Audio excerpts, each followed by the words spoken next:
నమస్కారం. హెచ్ఎన్9 టీవీ ప్రేక్షకులందరికీ వైకుంఠ ఏకాదశి శుభాకాంక్షలు. ఈ రోజు వైకుంఠ ఏకాదశి సందర్భంగా ఉత్తర ద్వారం గురించి తెలుసుకుందాం రండి.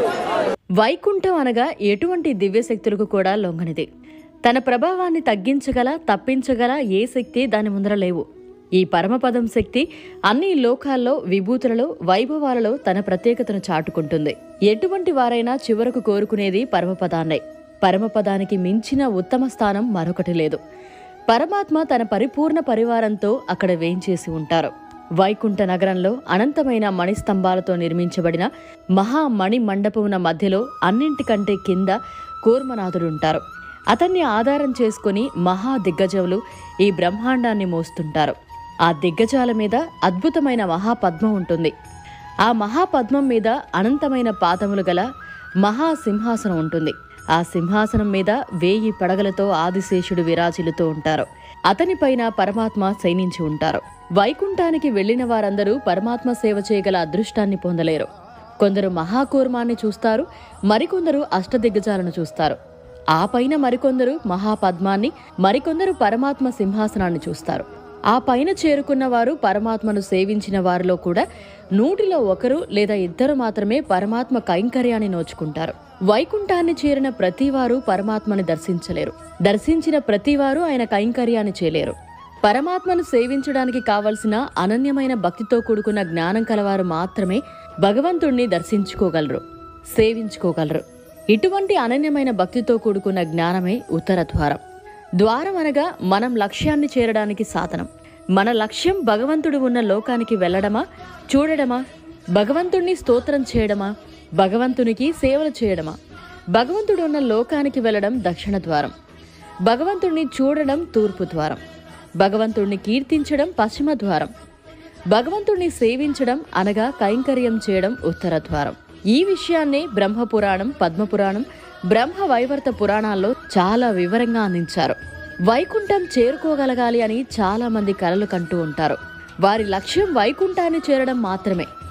మరికొందరు వైకుంఠం వెళ్ళాలి, పరమాత్మను సేవించాలి అని కోరుకుంటారు. వీరి లక్ష్యం పరమాత్మ దర్శనం. వైకుంఠంలో స్వామి ముందర నిలబడి ఆయనను స్తుతించాలి అని మరికొందరు కోరుతారు. వారి లక్ష్యం పరమాత్మ స్తుతి మాత్రమే. ఇలాంటి వారు కాకతాము అన్ని కైంకర్యాలు పరమాత్మకే చేయాలి, అది కూడా పరమాత్మ చెప్పి చేయించుకోవాలి అని కోరుకునేవారు 1000 కోట్లలో 1 మాత్రమే ఉంటారు. అటువంటి వారి గురించే ఆండాలమ్మ అంటే గోదాదేవి తిరుప్పావులో ఉనక్కే నా మాట చేయబోయ్ అని పలికింది. అనగా నీకే మేము అంతరంగ కైంకర్యాలు చేయాలి అని. అలాగే మత్తరం కామంగళ్ మాత్తు అని పలికింది. అనగా ఇంతకంటే వేరే కోరికలు మాకు వద్దు అని ఆండాలమ్మ కోరింది. ఆండాలమ్మ వైకుంఠాన్ని కోరలేదు, స్వామి దర్శనాన్ని కోరలేదు, స్వామి స్థితిని కోరలేదు, స్వామి కైంకర్యాన్ని కోరింది. నీవేమీ వద్దయ్యా, నీ కైంకర్యాలు చాలు అనగలగాలి. అందుకే పరమాత్మ వైకుంఠం ఇస్తానంటే హనుమంతుడు తనకు వైకుంఠం వద్దు, నీ సేవ కావాలి అని కోరుకున్నారు. భగవంతుని లోకంలో ఉండడం, భగవంతుని దగ్గర ఉండడం, భగవంతుని చూడడం, భగవంతుని స్తుతించడం ఇవేమీ కోరవలసినవి కావు. పరమాత్మకు ఏకాంత సేవ చేయాలి అని గాఢంగా తప్పించడమే ఉత్తర ద్వారం. మరి తూర్పు ద్వారం, పశ్చిమ ద్వారం, దక్షిణ ద్వారం వాటిలోనూ భక్తి ఉండి అంతో ఇంతో జ్ఞానం కూడా ఉంది. వైకుంఠం చేరితే చాలని, స్వామిని చూస్తే చాలని, స్వామిని స్తుతిస్తే చాలని అనుకుంటారు. ఇవన్నీ శాశ్వతం కాదు. వైకుంఠలోకం వెళితే ఎప్పుడూ అక్కడే ఉండాలని నియమం లేదు.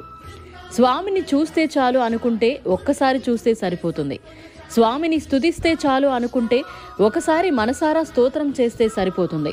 కానీ స్వామికి అంతరంగ కైంకర్యం అన్ని వేళలా చేయాలి అన్న కోరికలో స్వామి లోకం, స్వామి దర్శనం, స్వామి స్తుతి, స్వామి కైంకర్యం అన్నీ ఇమిడి ఉన్నాయి. వైకుంఠం చేరడం, స్వామి దర్శనం, స్వామి స్తుతి ఏ ఒక్కసారికి ఇచ్చినా సరిపోతుంది.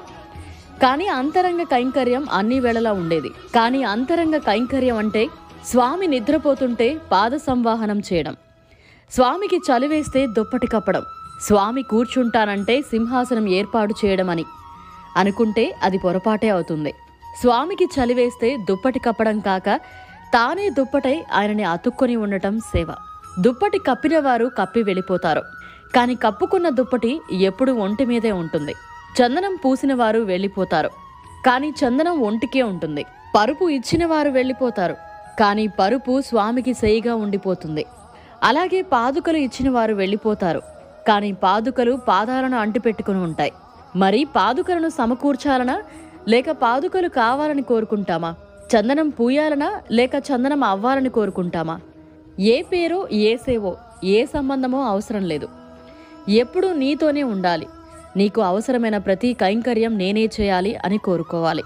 అందుకే యామున మిశ్రులు స్తోత్రరత్నంలో నివాసశయ్య ఆసన పాదుక అంశుక ఉపదాన సీతాతప వారణాదిభిః శరీరభేదై తవ శేషితం గతః అని చెప్పారు. అనగా ఆదిశేషుడు నీవు ఉంటానంటే తాను ఇల్లు అయ్యాడు, పడుకుంటానంటే తాను పరుపు అయ్యాడు, కూర్చుంటానంటే తాను సింహాసనం అయ్యాడు, నడుస్తానంటే తాను పాదుకులయ్యాడు, తలగడ కావాలంటే తాను తలగడ అయ్యాడు, కట్టుకుంటారంటే తానే వస్త్రం అయ్యాడు, చలికి దుప్పటయ్యాడు, ఎండకి గొడుగయ్యాడు. అందుకే అతనిని ఆదిశేషుడు అంటారు. అంటే మొదటి సేవకుడు. చలి వేస్తే దుప్పటి ఇచ్చినవాడు సేవకుడు కాదు, తానే దుప్పటి కావాలి. ఇది వైకుంఠ ఏకాదశి నాడు ఉత్తర ద్వార దర్శనం. అందరు చేసుకోండి, మంచి దర్శనం చేసుకోండి. రంగనాథ పరబ్రహ్మణ నమః, శ్రీమతే రామాంజ నమః. ఈ వైష్ణవ క్షేత్రాలలో 21 రోజులు అధ్యయనోత్సవాలని జరుగుతుంది. నిన్నటి వరకు పగల్పత్తు 10 రోజులు ఉత్సవాలు జరిగాయి. ఈ రోజు నుంచి రాపత్తు ఉత్సవాలని 10 రోజులు జరుగుతాయి. ఈ రాపత్తు మొదటి రోజు ముక్కోటి ఏకాదశిని వస్తుంది. ఈ ముక్కోటి ఏకాదశి రోజు స్వామివారు ఉత్తర ద్వారంలో ముక్కోటి దేవతలు కూడా వచ్చి ద్వారంలో దర్శనం చేసుకుంటారు. ఈ 10 రోజులు కూడా నమ్మాడ్వాళ్ళ ఆళ్వార్లకు పరమపదోత్సవం జరుగుతుంది. ఈ 10 రోజులు స్వామివారు వైకుంఠ ద్వారంలో కూడా నమ్మాడ్వాళ్ళు స్వామివారికి ఎదురుకుండా వేంచేస్తారు. అదేవిధంగా ఈ ముక్కోటి ఏకాదశి రోజు స్వామివారిని దర్శించుకున్నట్లయితే మనం పూర్వజన్మలో చేసుకున్నటువంటి పాపాలన్నీ కూడా తొలగిపోయి స్వామివారి యొక్క అనుగ్రహానికి గురవుతామని పెద్దల యొక్క ఆనవాయితీగా చెప్తుంటారు. అదేవిధంగా ఈ రోజే కాకుండా ఈ 10 రోజులు కూడా స్వామివారు వైకుంఠ ద్వారంలో వేంచేస్తారు. ఈరోజు ఉదయం జరిగింది కార్యక్రమం. రేపటి నుంచి కూడా సాయంకాలం స్వామివారు ఉత్తర ద్వార దర్శనంలో అందరికీ భక్తులకు కూడా 1వ తేదీ వరకు ఈ కార్యక్రమం జరుగుతుంది. కాబట్టి ఈరోజు రాలేనటువంటి భక్తులంతా కూడా ఇంత రష్ అవంతా ఉంటుంది. కాబట్టి రేపు సాయంకాలం నుంచి కూడా స్వామివారు అక్కడ దర్శనమిస్తారు. కాబట్టి రాలేని భక్తులు కూడా రేపటి నుంచి సాయంకాలం ఆ ఉత్తర ద్వారంలో స్వామివారిని దర్శించుకొని ఆ స్వామివారి యొక్క అనుగ్రహానికి గురి కావాల్సిందిగా మేము కోరుకుంటున్నాం. ఉత్తర ద్వార దర్శనం ఎందుకు చేసుకోవాలండి? స్వామివారు ఉత్తరం అంటే ముక్కోటి దేవతలకు కూడా స్వామివారు అనేది అంటే ఇప్పుడు దక్షిణాయనం జరుగుతూ ఉంది.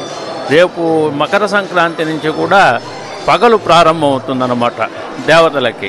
కాబట్టి మొదటి జాము అన్నమాట వాళ్ళకి. ఇప్పుడు ఈ మొదటి జాములో స్వామివారిని ఉత్తర ద్వారంలో కానీ ఎట్టయితే సూర్యోదయం కాగానే మనం భగవంతుని దర్శనం చేసుకుంటాము, అదేవిధంగా ముక్కోటి దేవతలకు కూడా అదేవిధంగా ఈ ఉత్తర ద్వారంలో స్వామివారి దర్శనం ఇస్తారు. కాబట్టి ఆ ఆనవాయితీని మనం కూడా చేసుకుని ఆ అనుగ్రహాన్ని మనం కూడా పొందాలని ఉత్తర ద్వారంలో స్వామివారు వేంచేసి భక్తులకు దర్శనం ఇస్తున్నారు.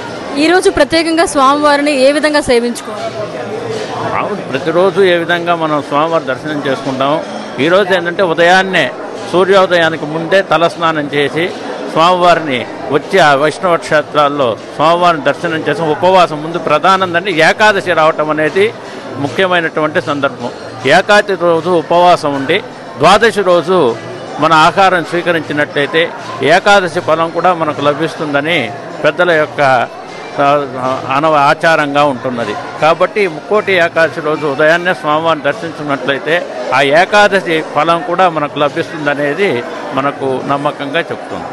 చూశారు కదండి, వైకుంఠ ఏకాదశి పర్వదినం నాడు స్వామివారిని అందరూ దర్శనం చేసుకున్నాం కదండి. మరో ఎపిసోడ్లో మళ్ళీ కలుసుకుందాం. అంతవరకు చూస్తూనే ఉండండి మన HN9.